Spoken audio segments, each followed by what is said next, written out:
Welcome to Crimes Through Time, a weekly snapshot of crime history. At face value, Henry Wainwright was a respectable businessman who owned and operated a brushworks and shop that he had inherited from his father. He lived in a secluded cottage in Chingford with his wife and 5 children, the perfect example of the Victorian upper class. But Henry was a man with a double life, a life he would resort to murder to keep secret, hiding his mistress, Harriet Lane, under the floorboards of his factory until he was forced to sell the property and move the body. Let's explore the Whitechapel tragedy of 1874. Next door to Henry's brushworks was the Pavilion Theatre, a place he enjoyed very much, especially the pretty young performers that graced the stage. He often embarked on quiet, short-term flings with them, showering them with gifts and attention before moving on to the next. Then, in 1871, he met Harriet Lane, a 20-year-old that was training to be a milliner at a local dressmaker's, alongside treading the boards at the pavilion in the evenings. She was beautiful, and with a quick wit, and Henry fell head over heels for her. Their relationship turned serious when Harriet found out she was with child. She made the decision to move from her family to Mile End in London to live full-time as Henry's mistress. This was done with the full knowledge of her family. A wedding announcement was even placed in the local newspaper. Congratulations to Mr. and Mrs. King, Percy and Harriet. The couple would go on to have 2 children together. She maintained a close relationship with her family and visited them often, although her father was never quite happy with his daughter's situation and would often ask her to return home, but she would reply, quote, "Wainwright keeps me like a lady." But by 1874, Henry's life was beginning to unravel. Adultery was not his only vice, and he had racked up debts with several bookmakers across the city. His business was failing, and the cost of maintaining 2 homes meant that bankruptcy was looming. The relationship between Henry and Harriet had soured. She enjoyed a drink and became harsh and demanding when drunk. When he moved the family to more modest rooms in Sydney Square, she threatened to expose his double life. Henry decided that Harriet had to go. He recruited his brother, Thomas, and instructed him to court Harriet. This would lay the foundations for her later disappearance.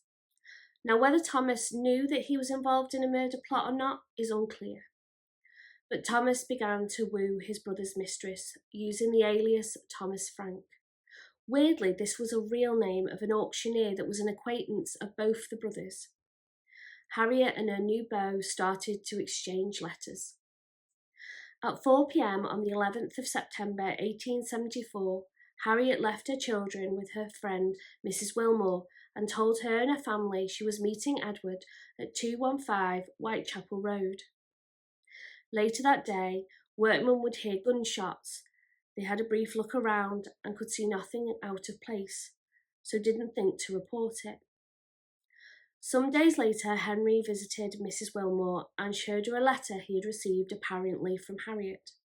She and Edward had decided to marry and start a new life together, and as part of that new life, she would no longer be in contact with her family, her friends, and including her children. Henry said he would pay £5 a month for Mrs. Wilmore to take care of the children, but by July the money had stopped, and she was left with promises that he would pay her up in November. Harriet's family grew concerned, and when her father spoke to Henry, he told him she had moved to Brighton.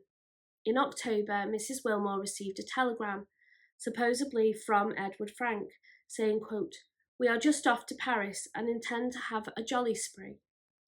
This only heightened the family's anxieties. Harriet was a devoted mother, and no one believed that she would walk away from her children. At the same time, the neighbours at 215 Whitechapel Road, a warehouse owned by Henry Wainwright, had begun to smell a peculiar and pungent odour coming from the warehouse. Despite his best efforts, Henry's financial problems caught up with him and bankruptcy became inevitable. He had to sell the warehouse, but first he needed to move the source of the odour. Almost exactly 1 year following her death, Henry removed the floorboards at the warehouse to uncover Harriet's shallow grave. Even though he had used lime chloride, there was no mistaking the smell of a decaying human body. He had to move her before she was discovered by the new owner. Henry chose to dismember Harriet and place the pieces into 2 parcels wrapped in American canvas and tied with rope. He contacted a former employee, Alfred Philip Stokes, and asked for his help with a few errands. The 2 men carried the 2 parcels from inside the factory and stacked them on the pavement. Henry asked Alfred to discreetly sell a chopper, or a butcher's knife, a shovel and a hammer on his behalf, saying he could keep half of whatever he made. He then left to flag down a cab. While waiting, curiosity got the better of Alfred, and he opened one of the reeking parcels and discovered a decomposing human head, a hand, and an arm. Quickly he rewrapped the parcel, but he felt he would be in danger if he raised the alarm and confronted Henry. So when Henry returned with a 4-wheel cab, number 8505, Alfred helped him load the parcels into the cab. But Alfred was determined he would not get away with murder. He followed the cab as it made its way through the crowded streets. It stopped briefly at the Pavilion Theatre to collect Alice Day, a former ballet dancer and Henry's current mistress. Alfred raced to get ahead of the carriage as it drove along Aldgate and onto Leadenhall Street to the Hop Exchange. There he found 2 constables, but they waved away the flustered man with the fantastic story. Alfred carried on his pursuit until the cab came to a stop at an empty shop called the Hen and Chickens, a property leased by Thomas Wainwright. Thankfully, Alfred was able to convince Constable Henry Turner to humour him and investigate the contents of the parcels. When questioned, Henry refused to let the police look at the parcels. Instead, he offered Turner and a colleague that had joined him £200 to turn a blind eye. Not that he had that kind of money on him, but they would see them later, no bother. Turner opened the first parcel, the same one that Alfred had, and immediately put Henry and Alice under arrest, at this point for the crime of being in possession of the mutilated body of an adult female. Inspector Fox was charged with heading the investigation. He took a small team of constables to the warehouse at 215 Whitechapel Road, and when searching, they found the 5-foot by 2-foot shallow grave under some loose floorboards. The chopper, a spade, a hammer, an axe, and an open knife were found wrapped in paper. The tools had body tissue, dirt, and lime present on them. Nearby, in the kitchen grate, were cinder ashes which spilled onto the slabs nearby. When cleared away, many patches of what appeared to be blood were revealed, along with a pair of metal earrings, finished with a gold pattern to give the impression that they were made of precious metal. They matched earrings known to be worn by Harriet Lane. When the dirt from the grave was sifted, her keeper ring and wedding ring were also found. The body was so decomposed it was unrecognisable. The family supplied a photograph of Harriet stood next to her sister. The height of the body matched the height of Harriet in relation to her sister in the picture. Her auburn hair, although burnt from the lime, was curled into a style close to the one pictured. At the post-mortem, the surgeon was able to find a distinctive scar from which Harriet's family were able to identify the remains without a doubt. The coroner's inquiry was opened in the vestry adjoining the Church of St Saviour, Southwark, before Mr W. J. Payne, the City and Southwark coroner. At the time, the first job of the coroner's jury was to go to the morgue and view the remains. Frederick George Larkin, a surgeon, testified that the cause of death was a shot to the head by a pea-shooter gun, followed by the throat being cut so deeply the windpipe was severed. Blood evidence confirmed it was in that order. Henry owned a small caliber 6-shooter gun consistent with the bullet found in the body. In November 1875, Henry and Thomas Wainwright were committed to trial. Charges against Alice Day were dropped, the court accepting that she had no knowledge of her lover's activities, including the contents of the parcels. Henry's defence was one of ignorance. An unknown man he had met at the pub paid him £5 to move the parcels. He gave him £3 up front and the key to the hen and chickens. He had no idea what was in them. Plus, he disputed that the body was Harriet Lane, but rather an anonymous woman unconnected to him. The jury found him guilty, and Mr. Justice Avery asked if he had anything to say why the court should not proceed to pronounce sentence of death upon him under the conviction. This is a quote from the Times newspaper, 2nd of December 1875. Henry Wainwright, who spoke in a tone perfectly clear and firm, then said, "I should like to make one or two observations, and they should be very short indeed. I have first to express my deep obligation for the untiring energy and ability of my counsel during this protracted trial. I thank him and all who have assisted him deeply. My thanks are due to the very many friends who have, with their promptitude and alacrity, come forward to give me their valuable and substantial assistance. I have not been able to reply to all the persons." The Lord Chief Justice interrupts. "I cannot allow you to make a speech. The only question put to you is whether you have anything to say why the sentence should not be passed upon you." The prisoner. "Then I will simply say that standing as I now do upon the brink of eternity, and in the presence of that God before whom I shall shortly appear, I swear that I am not the murderer of the remains found in my possession. I swear that I have never in my life fired a pistol. I swear also that I have not buried these remains, and that I did not exhume or mutilate them, has been proved before you by witnesses. I have been guilty of great immorality. I have been guilty of many indiscretions, but as for the crime of which I am guilty, I leave this dock with calm and quiet conscience. My Lord, I thank you for the patience with which you have listened to me." The Lord Chief Justice then said, "Prisoner at the bar, you have been found guilty, in my opinion, upon the clearest and most convincing evidence of the murder of Harriet Louisa Lane.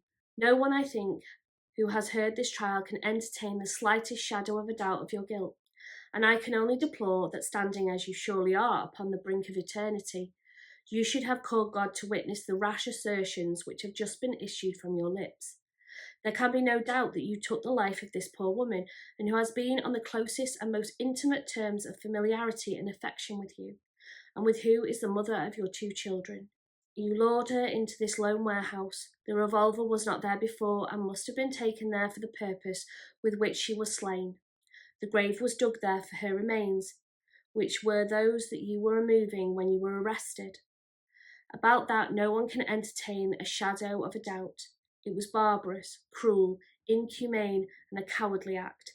I do not wish to say anything to aggravate the position in which you stand, nor to dwell upon the enormity of your guilt further than by doing so I may rouse you to a sense of the position in which you stand, in which all hope of earthly mercy is cut off. The only hope and consolation you can have here is in the future, where truth cannot be mistaken, when no assertion of yours will stand you in any stead, and where, if you seek mercy, it must be through sincere repentance for the crime in which you have undoubtedly committed. I have to warn you against any delusive hope of mercy here, as long as the law exists, which says that he who takes the life of a fellow creature with malice aforethought shall answer to it with his own. This is a case in which it would be impossible that mercy could be extended. Therefore, prepare for the doom which awaits you. I have now only to pass upon you the death sentence of the law, which is that you are taken hence to the place where you came, thence to the legal place of execution, to be there hanged by the neck till you shall be dead, and that your body be buried within the precincts of the jail in which you shall be last confined after your conviction, and may the Lord have mercy upon your soul." He was sentenced to hang on the 21st of December 1875 at Newgate Prison. Although a large crowd gathered, the execution was conducted within the gates of the prison. But as was the tradition of the time, there were ballads written about the crime and were performed to entertain the crowds. He had to suffer for this deed, and justice she has held the sway, but murdering poor Harriet Lane, his life the forfeit he had to pay. A most fearful murder has been brought to light. I'll describe it to you in the verses I write. A poor woman's body cut up has been found. causing dismay Whitechapel around. The gallows were an unusual construction. It had a roof and was lit with lamps at each end. There was a deep pit over which the chain and noose hung. When the church bells chimed 8 a.m, the prisoners' procession walked onto the yard. Henry dressed impeccably and approached the gallows with, quote, an air of bravado. However, when the noose was placed around his neck and his head covered with the white cap, quote, the heaving of deep emotion was distinctly visible through the folds of the cap. Henry's last words were an appeal for forgiveness from God and an apology for neglecting his blessed Saviour in life. He then acknowledged he deserved the punishment and that justice had been done, although he stopped short of a confession. William Marwood was an efficient executioner, and Henry was dropped. He fell 5'6", exactly the height he stood in life.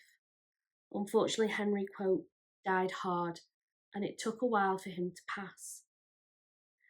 Mr. John Rowland Gibson, the prison surgeon, certified life extinct, and Henry was buried within the grounds of the prison. A black flag was hoisted onto the roof to signal to the world that the death sentence had been successfully completed. Thomas Wainwright was sentenced to 7 years penal servitude as an accessory after the fact. Thank you for watching. Please like and subscribe and let me know what you think of this case in the comments below, and I look forward to welcoming you in the next one.